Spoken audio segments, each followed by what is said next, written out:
Hello. To submit items to Dropbox for any CSCI-1100 class, you need to go onto D2L, which is at elearn.etsu.edu, and go to the Evaluation tab, click the drop-down, and select Dropbox.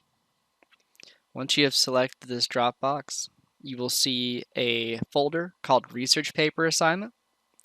Go ahead and click this assignment. Once you do, you will be given the option to add a file. Select Add a File, and then select My Computer.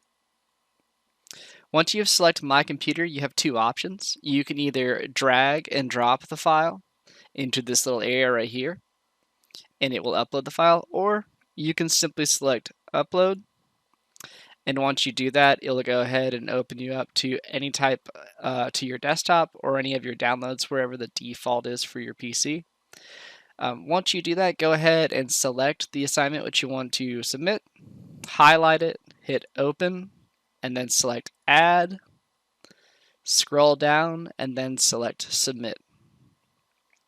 Once you've submitted the document, you'll have a submission ID, and you will be able to see the document that you have submitted.